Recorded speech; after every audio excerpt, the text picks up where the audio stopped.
Welcome to Yes Bitch TV, Honey Yes God. Thank you guys so much for joining me. Please, if you haven't already, you're liking, you're commenting, and you're subscribing to the channel. Also, hit the bell. That way, you are notified every time I'm dropping a new video. First and foremost, again, I am so sorry, guys. I have been absent. The doll has been down for the count, but I have been present. Okay. I had the flu, and that shit stuck around a little longer than the fuck what it should have. Okay, honey, I was not in the mood to do shit. I didn't even want to go to work, but I had no choice. Okay, if you want to live in this world, bitch, you gotta work. So I went to work, and bitch, all I wanted to do after work was come home and go to fucking sleep, bitch, and that was it. So now death has released its grip from my motherfucking neck, bitch, and I am back, honey. Okay. First, I want to get into uh, Game of Thrones, honey. First of all, I'm not gonna break down all of episode 4 just because that was 2 weeks ago, bitch. Okay, but I will be referencing, well, I might talk a little bit about episode 4, and obviously the things that we've witnessed in the episode 5, girl. Okay, let's toss our coins now, bitch. Okay, because the like wow. Anyway, let's just jump into this real quick. So in episode 4, obviously we had the victory that the dead have been defeated. The Night King is no more, honey. Thanks to Arya Stark and Daenerys Targaryen and the rest of the girls out there who are willing to sacrifice their life to save those of the North. Okay, in the people of the living, honey. Okay. That whole episode is opened up with the obvious burial and burn bodies, bitch, of all the deceased, honey. Okay, so Jorah Mormont is gone. Lady Mormont, little Mormont is gone, honey. We see the boy who was the captain of the Black Crows child or whatever the fuck they were, and numerous others who have perished due to this vast battle of death, bitch. Okay. The Night King was definitely the bringer of death, and he brought it, girl. Like, he ran through them motherfuckers like it was nothing. But at the end of the day, like I always say, good always prevails. Let's just jump into just a cute few things about that episode 4 that really had everything going. Um, Jon Snow basically decided to open the tea and tell the girls, Sansa and Arya, about, his parentage, basically. And Sansa, the raggedy bitch that she is, which I do understand where she's coming from, but I do think in this particular season, we're seeing a Sansa that annoys us, but we're also, because we know her story, we're very happy that she's assuming power and confidence because she killed me through all the rest of the seasons. Like once she had that experience with Ramsay Bolton, honey, it's almost as if her innocence were killed off and a force took over. And I'm very happy that she's learned from her fucked up experiences and it made her strong. And I could see her actually running the Seven Kingdoms, but I think she's doing a little bit too much too early. I think the craft of Littlefinger in the craft of Cersei, it took them years to master those types of skills, and also took them longer to utilize them and to know that they would work. You know what I mean? So Sansa to me is moving a little bit too fast in her power grab, but yet again, like I said, I understand where it's coming from. She's just trying to protect herself and her family. And honey, the Sansa's not leaving the North. Sansa said, "No, God, girl, I will never return to King's Landing." Okay, now she probably will if a Stark runs it, but honey, Mama has post-traumatic stress disorder from all of her fuckery with Joffrey and Cersei and all of that shit that went down with her in King's Landing. Even just up the road, bitch, in her own northern hemisphere where she's that girl, Ramsay Bolton and them, what they did to her is just so fucked up. So I do understand why Sansa is built for tough the way that she is now. Okay, but calm down, girl. Okay, you're not a Targaryen. You don't have a Targaryen's fire, bitch. Figurative and literal. Okay, bitch. Yes, God. So we see that Sansa has released this tea to Tyrion in knowing what she was trying to do. And I guess we'll touch more basis on that when we get to talking about episode 5. So, like a fucking girl, Tyrion tells Varys. And at that point, Varys questions the T, and he's like, "Well, damn. Well, if you know, I know, Sansa and Arya know, shit. If more than a handful of people know, then nine times it's not gonna be long before the rest of the fucking realms know the T too." So Varys, the sneaky queen that he is, honey. Okay, the sneaky queen that he is, um, starts planning basically his own coup against Daenerys Targaryen. And Tyrion's like, "No, bitch, I didn't tell you to try to kill the girl or to plot against her. I told you because, we're on her team and we need to be aware of basically any threats that may come Her Majesty's way, honey." Okay?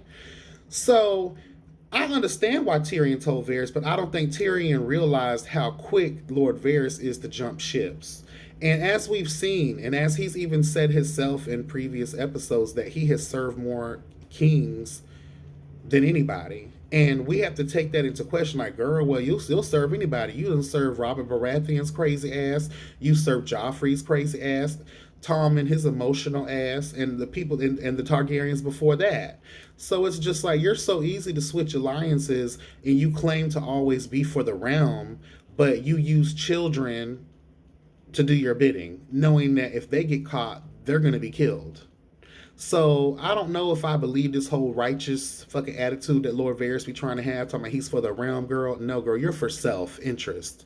You don't want to be that poor, cockless man running around here being slaves to the masters and being used for your no-good, dry-ass, ashy-ass pussy hole. Okay? Because you just picking sides. You picking who you think is going to have the stronger claim to something. You're attracted to being around power. And those are the people you have to fear because they'll do anything to remain in power. Don't try to kill me with it. It's for the people. You're not for the people, girl. You are for motherfucking self, bitch. So, whatever. Anyway, yeah, he was just so quick. And Tyrion was like, "No, girl, we gotta hold off on what you think, what you're about to do, honey." Because at this point, Tyrion's like, "Child, now that I remember, you did try to have the whole, poison back. I forget what season that was, but before he even met her and jumped ship, you tried to have the girl poisoned." So, I mean, and I'll talk more about that when we get on episodes. Anyway, so they're moving forward, child. So they're having a celebratory conversation in the hall.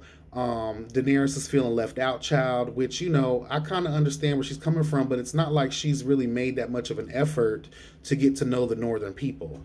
I love me some Daenerys, but let's keep it real. It's not like she was walking around shaking hands, hearing people's stories and shit.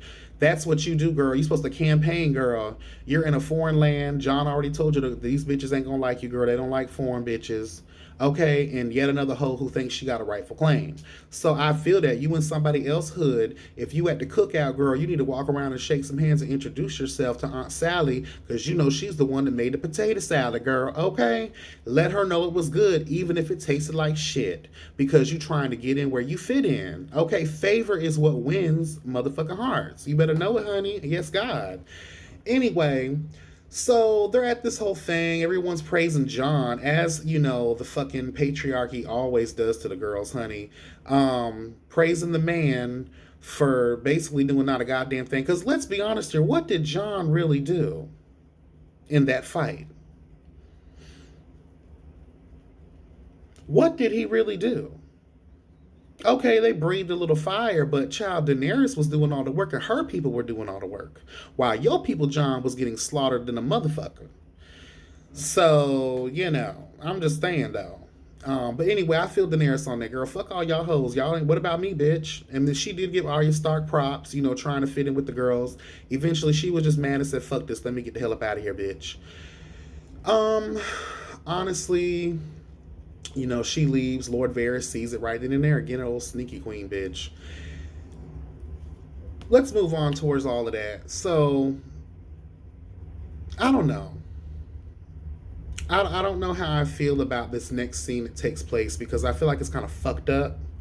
When Daenerys decides to leave against Lady Sansa's, request, behest, like, "No, let the girls rest real quick, bitch, and then y'all can move on."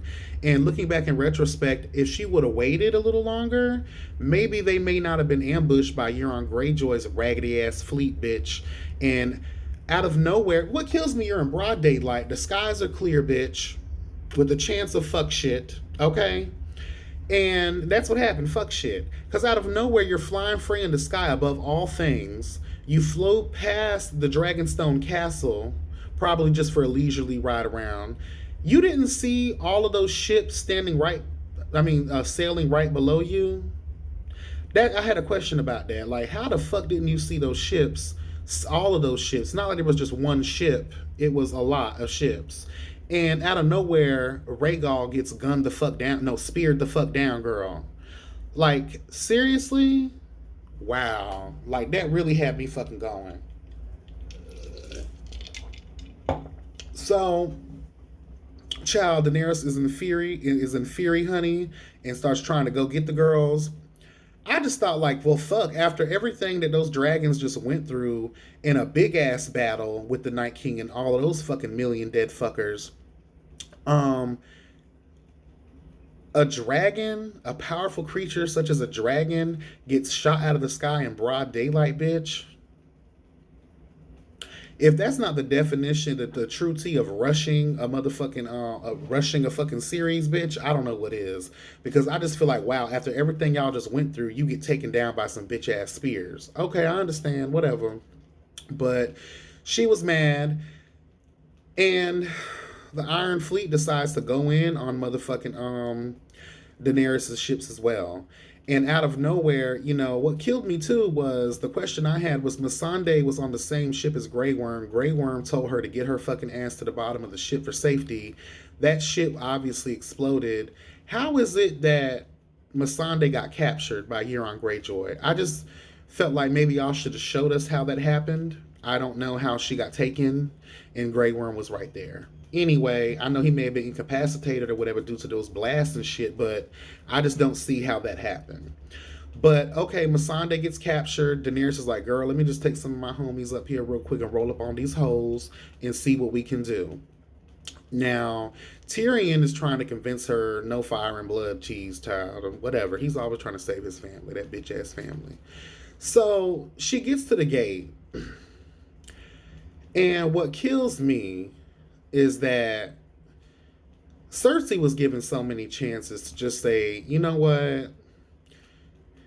This bitch could have came early on and burned everything to the fucking ground with all three of her dragons.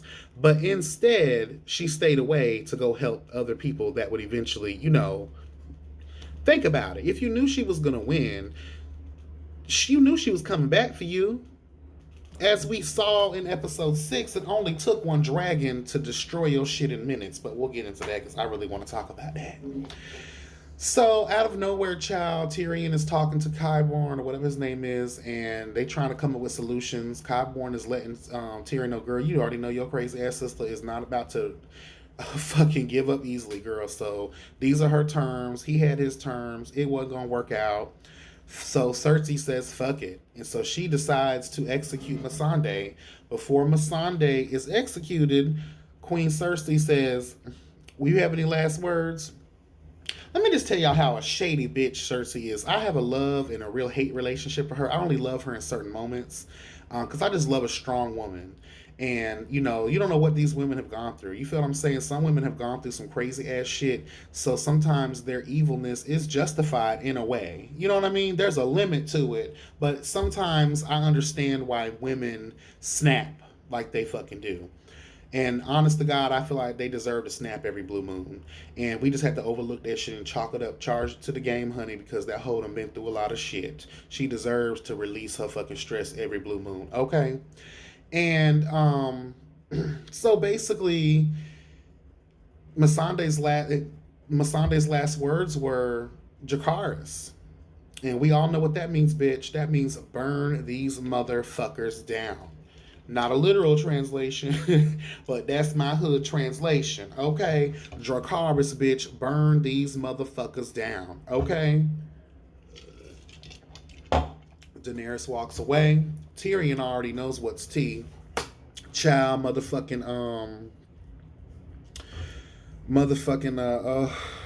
Grey Worm is pissed, girl. We just had this whole situation where we thought, okay, if they won this, they were gonna just go ahead, honey, and live their life and be happy over there in the Isles of Noth or wherever the fuck they were gonna go.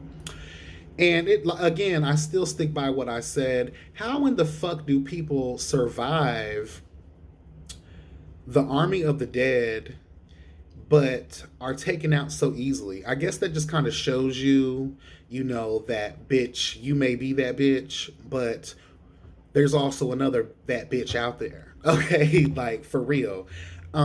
Because it was really sad to see the destruction that happened to the North, and it was also sad to see that Daenerys lost a lot of things. She lost another fucking dragon.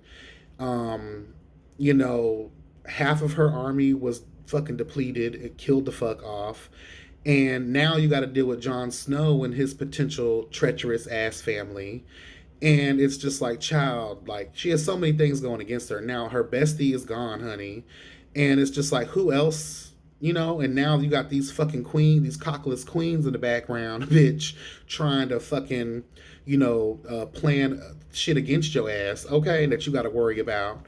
So it's just like, wow, bitch, what else? What has not hit Daenerys Targaryen, okay? So I understand her fury. So we're just gonna have to, go into episode 5 and talk about this shit.